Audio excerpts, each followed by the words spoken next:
Hi there, I'm April Lindala. I'm with NMU's Center for Native American Studies, and I appreciate you joining me today for this brief video overview of a number of exciting activities happening with our Center for Native American Studies, as well as Northern Michigan University overall. I have 4 specific topics that I'd like to address today. The first one, I will introduce the idea of NMU's global campus and what that means for our Center for Native American Studies. I naturally need to let you know about the new Native American Studies major on the campus of NMU. It's the first major of its kind in the state of Michigan, as well as some of the important courses and other programs that we offer. Also, it's so exciting to announce that the National Science Foundation has awarded us a grant for a project called Indigenous Women Working Within the Sciences. And last but not least, NMU Center for Native American Studies, in concert with the Michigan Indian Education Council, will host the annual Critical Issues in Indian Education in Michigan for the 2017 year. So those are our topics for today, and I will get going and move forward with our first topic.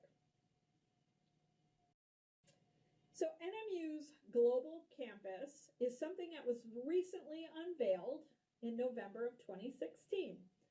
And it is something that NMU has been working on in bits and pieces. And basically what that means is the offering of online programs and courses. So I show an example of a student that I've worked with from another discipline, but she's also a major in Native American Studies. And I really wanted to talk about it more from the Native American Studies program in order to garner some feedback from you, the community members and prospective students. NMU's Native American Studies classes, some of our faculty have engaged with a program and platform, called Zoom.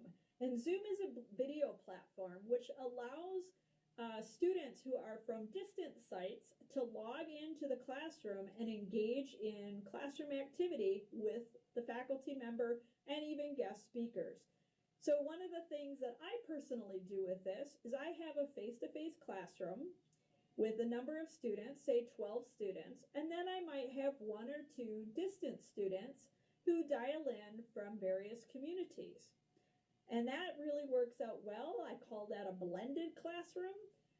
For those students who are unable to travel to campus, it allows them to still get the education and requirements that they might need and that they're trying to earn. So it really is convenient for them.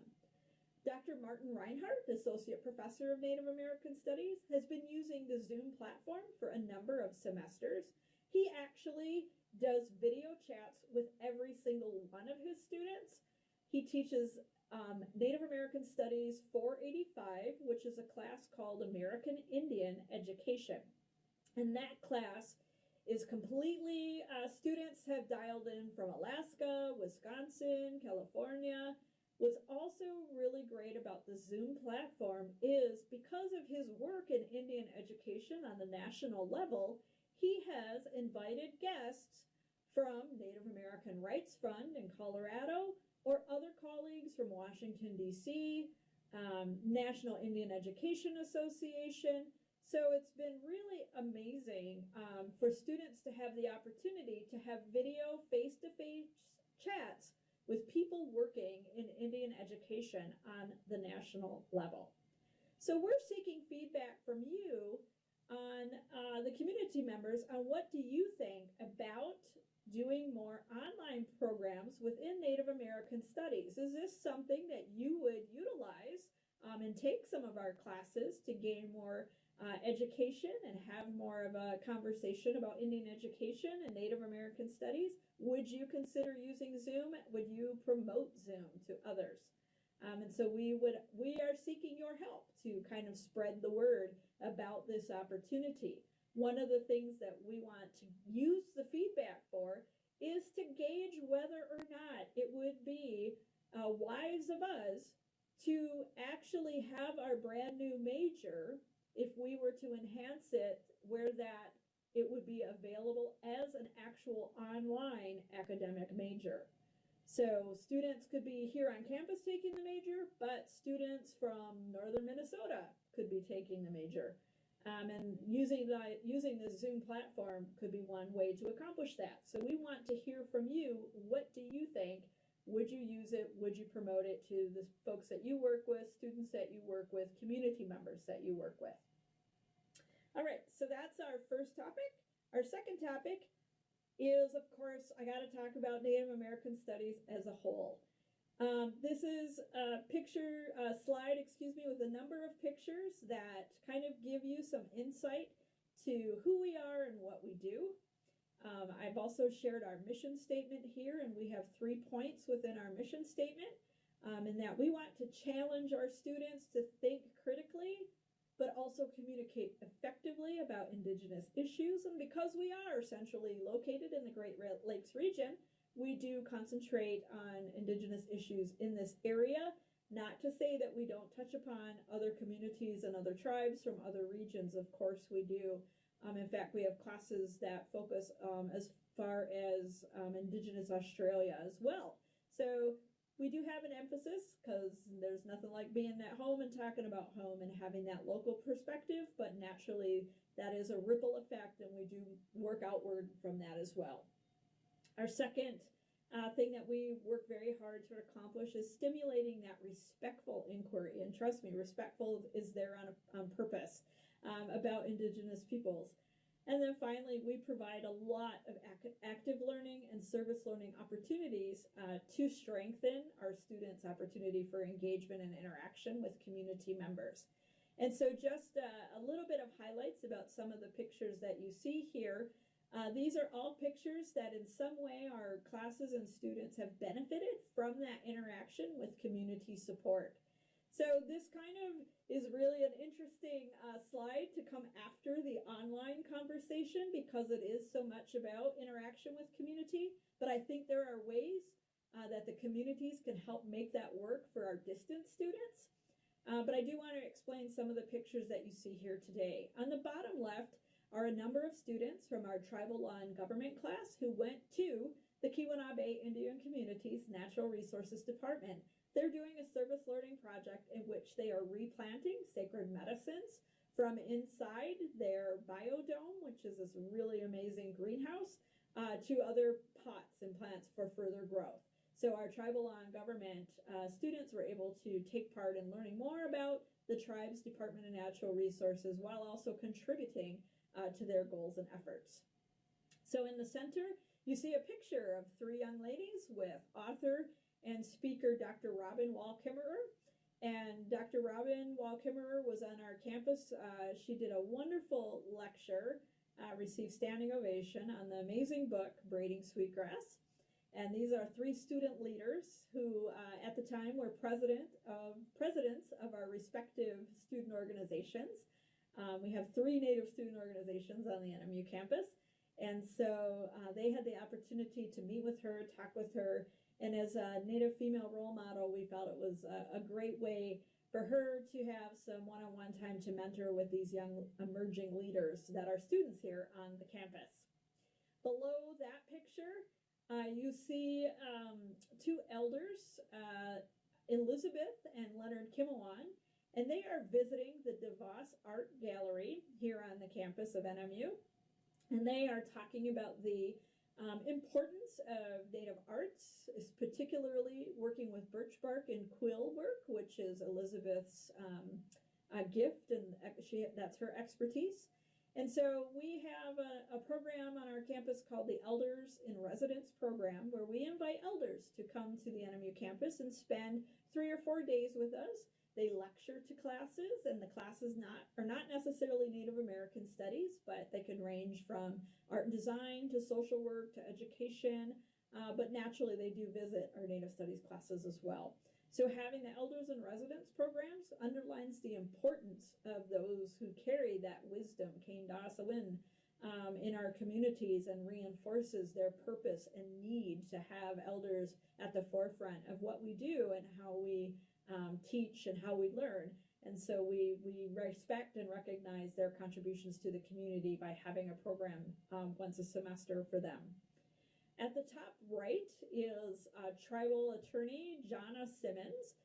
She is an expert in tribal law, economic development, and she did a forum for students this past fall, 2016, in which she talked about opportunities where business communities, economic development, and tribes all come together, and really did an amazing talk on how some of us are not really well versed in the areas of what does it mean to have economic development in cooperation with the tribe or from the tribe itself, privileging the tribe. So that was a really informative talk, even for myself. And so students had the opportunity again after her presentation to meet with her and chat one-on-one at a reception that we held for her presentation. Finally, the lower right corner, two culture bearers from the Lac du Flambeau community, Greg Johnson and Leon Valier, are pictured there, and they did a presentation on the traditional uses of asema, or tobacco, and that was an amazing way to start out the fall 2016 semester with our students, was going through that workshop with them. In fact, it was something that at their request that we do not take very many pictures of that particular workshop because there was so much ceremony and respect tied to the actions that we were engaging in. And so all of us who were participants really appreciated that traditional wisdom and cultural knowledge. They also included Anishinaabe Moin, which is our Ojibwe language for this territory, and 91 words and phrases associated with the harvesting, traditional harvesting and relationship with tobacco. 91 words and phrases we were able to be introduced to that day. It was a wonderful afternoon, and so we work very hard at having community interact with our students. We know that book learning is one way to learn, but there are so many other ways to interact with our communities, and so much knowledge from our elders, our culture bearers, that there's a lot of learning to go around. So we make those opportunities available to them. Here is a breakdown. This is really the chunk of what today's video is going to be about. I'm sorry if this is a little bit confusing. There's a lot of information here. From left to right, some of you may not realize that Native American Studies on the NMU campus contributes core classes for a master's level program in educational administration. Dr. Martin Reinhardt, of course, is a nationally known figure in Indian education. We're very fortunate and privileged to have him here on this campus. He is the one who oversees the NAS courses that contribute to this master's degree. And so if you were interested in this master's program, you might be very excited to learn that it is all online. All of the credits, not only the ones in Native American Studies, but the ones in education as well. So that global campus will be very important to you. You would want to apply to NMU through the global campus to take advantage of this Master's of Educational Administration. Next, to the left, or excuse me, to the right of that is Native American Studies. Again, we're the first major to be offered in the state of Michigan. We feel very privileged to have that distinction. And this is, you see the number of required classes that we have, plus 12 credits that can come from interdisciplinary, but still have Native content. So, for example, the English department offers Native American literature. The history department offers Native American history. The art and design department offers Native American art and architecture. So there is some interdisciplinary cooperation among our departments that contribute to the Native Studies program. We do have a requirement of a GPA of 2.25 or above, but we work very, very closely with our students. In fact, our students always have a sense of community, even possibly family, depending on the student, because they love to come and visit our center, hang out in the office, have lunch. And so we feel very much drawn to having relationships with our students, because in reality, we might be teaching a subject that we're experts in, but ultimately we're teaching other human beings, and we take that privilege very seriously. connecting with our students. So next, over to the right, one more is a Native American Studies minor. And that is a secondary program. So if a student really wanted to come to Northern Michigan University and major in, say, art and design because they love photography, certainly we would encourage those students to do that. But if they were considering a secondary line of education, we have a minor that would nicely complement so many majors that we have available at NMU. And that minor has been in existence for over 25 years. So we've kind of established ourselves here for some time at NMU. And finally is our undergraduate certification in American Indian education. And you can see there are 4 classes that are required in this undergraduate certification. And you can see that we have a little bit higher GPA with this one at a 3.0 or above. What's really distinct about both this undergraduate certification and the Masters of Arts in Educational Administration, so the two on the ends, is that the Tribal Education Department's National Assembly has endorsed these two programs on the NMU campus. To our understanding, as of December of 2016, today, we are the only program to receive such a distinction across the United States. Nobody else has this endorsement from the Tribal Education Department's National Assembly. So these are all of the tribes who have education departments that are a part of TEDNA, that organization. We feel we worked very hard, I guess you could say, to get that endorsement, and are very, very grateful and privileged to have it from TEDNA. So again, seeking feedback on this topic, would you promote these academic offerings to the students or community members that you work with? Would you yourself be interested in maybe learning more about the individual classes, which I don't have time to list all of them, but I do have a website. I accidentally neglected to hyperlink it to this PowerPoint, but certainly I will share my email address with you at the end of this presentation. I am more than happy to share the 25 plus courses that we offer, so you can see the variety of courses that we offer that just provide such a richness of education with regards to Native Studies. So we would love to know from you if this is something that you would promote, these programs. If you yourself would like to participate, we'd love to hear from you. All right.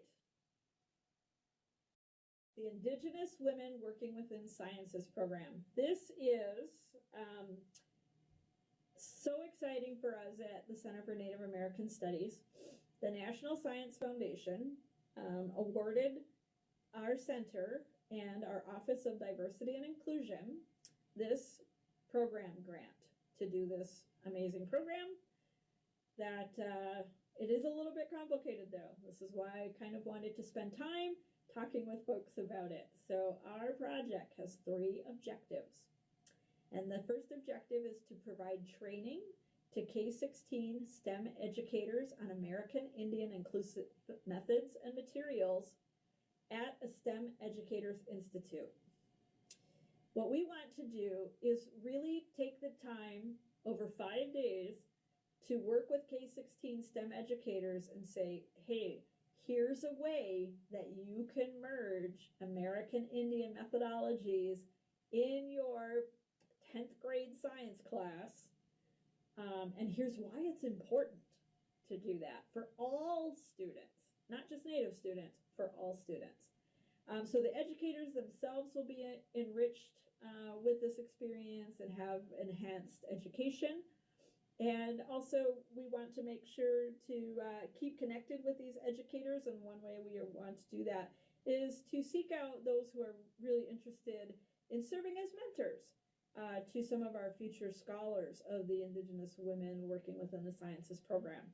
Before we get to that, though, our second major objective is to provide American Indian and Alaska Native high school students with the opportunity to enroll in a 4-credit college course. And this would literally, we can talk the talk, but we can walk the walk.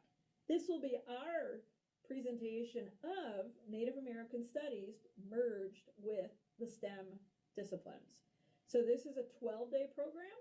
It is open to 11th and 12th graders and rising seniors.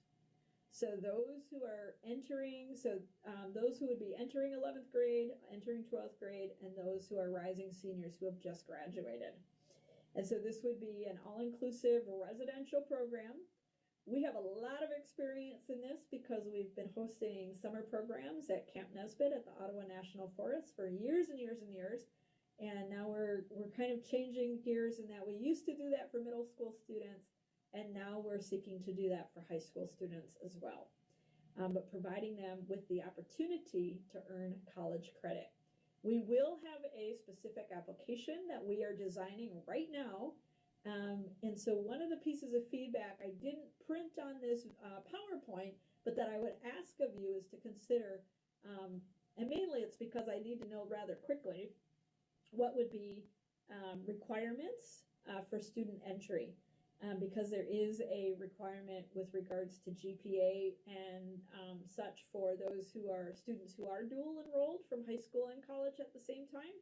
And we have made the argument that we believe that students who would be interested in this program might be students who may have experienced bias with tests based on cultural competencies and other life experiences. And so we are working with our admissions office, who are very open to the idea of working with us to make sure that all of the students who are interested in this get to take part in this. So we're looking for a minimum of 40 students for this program. I'm sorry, a minimum of 48 students. I'll get that. That is on my next slide, actually. And then our third objective is from those students, draw what we're calling the Indigenous Women Student Scholars to take part in an extended weekend visit to NMU, which would provide them with opportunities for college preparation, as well as to be mentored by one of those educator fellows, the folks that went through the Educators Institute. So you can see how the two student scholars and educator fellows kind of have those arrows between them. That means that they're happening at the same time. And we want those folks to have meaningful contact and relationship to boost the support for the high school student as they work their way towards their transitioning from high school to college. And we want them to have extra support in doing so, especially if they are looking at entering STEM disciplines, because that's a pretty big commitment for those students going into college.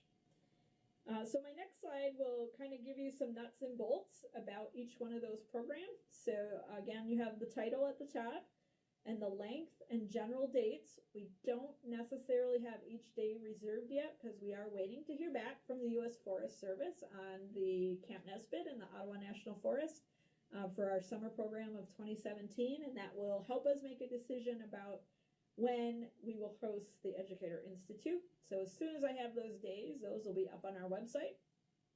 So the length of the Institute is 5 days. It would be inclusive in the sense that we would cover people's cost for the majority of tuition involved. I think we were able to get close to 90% of the tuition paid for a true credit graduate class, as well as lodging on campus. And so we would literally be kind of going, it would be like a summer camp for STEM faculty. And I think it would be really great because we're going to incorporate a lot of hands-on activities to help engage educators who are coming for that. With the Summer Academy, this is completely cost-free to the student other than the transportation to and from the program. And we've had students as far as Navajo land in Montana come to our summer programs before. Northern Minnesota, we love to hear from the Bug School. So we would, anticipate and hope that we would have that same kind of activity from across the United States, but certainly our home region of Michigan and the Great Lakes region. So Michigan, Wisconsin, Minnesota. But this is a 12-day residential program out in the beautiful woods of Michigan's Upper Peninsula. It will take place, there will be two of them that will take place, one in the summer coming up and one next summer in 2018. And then we are looking at next to the extended weekend would be 2.5 days, fall of 17 and fall of 18 for our Indigenous women student scholars that would be drawn from those who attend the Summer Academy. And then the Educator Fellows, again, would also be drawn from the Educator Institute. So you can kind of see how they connect the dots as you go down and over.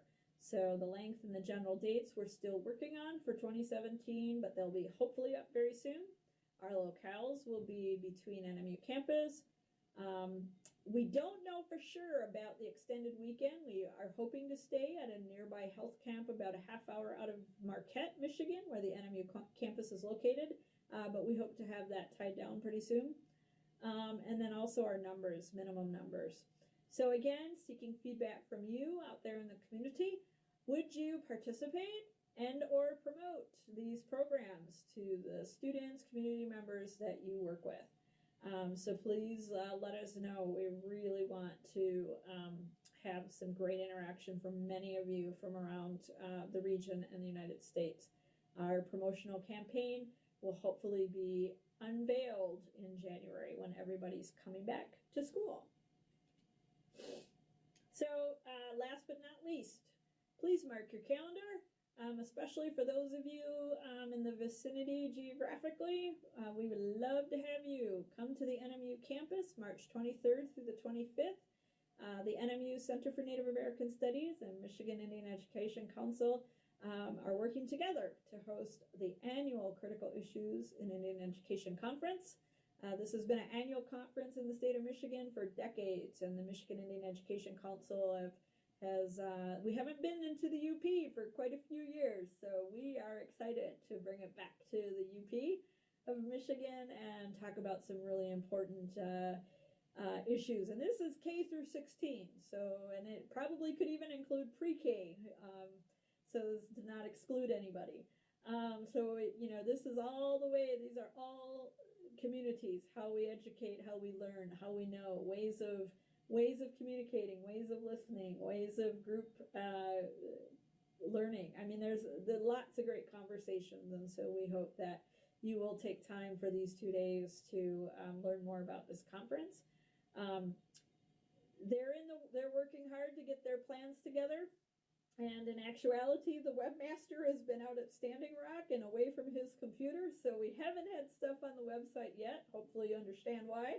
And so information to register for this conference will be made available very, very soon. If you would like us to send you a reminder about the conference and registration, please email me. This is a good email to reach me directly. It is cnas@nmu.edu with the subject line MIEC, and that's simply for the conference. But you can email me at that address for any one of these topics that I shared with you today. And this comes right to me directly, nobody in between. So please send your questions, anything you would like to know more about. And I do want to do a shout out to the team that I work with. We're a small but mighty team, and I certainly can't do anything by myself. Nobody can. And so these are the folks that I work with to make things happen at the center, and we've had a lot going on in the last year and a half, and we have even more exciting things to come in the next couple of years. So, shout out to these hardworking folks for everything that they do to keep things running smoothly, to keep our students learning quality information, and to keep us connected to the community in so many great and positive ways. So I just kind of wanted to express my appreciation to them. I also want to do a special shout out to our NMU Marketing and Communications Department, our Admissions Department, for allowing me to do these web meetings, this video recording today. And then also to the NMU Audiovisual team, very patient with me as I negotiate technology. So thanks to all of them as well. If you have questions for me, this is another great way to stay in touch is through our website and social media. That's the wave of what we're doing today. Facebook, Twitter, and Flickr are other ways to stay connected with our Center for Native American Studies. Please feel free to bombard me with questions. I want to know what your concerns are, what your curiosities are, anything we can do to help promote Native studies, American Indian education, and to further quality learning for your students and your community members. So with that, I will say miigwech, niawe, thank you. Again, I'm April Lindala. I'm the director for the Center for Native American Studies at Northern Michigan University. And with that, thank you again for watching.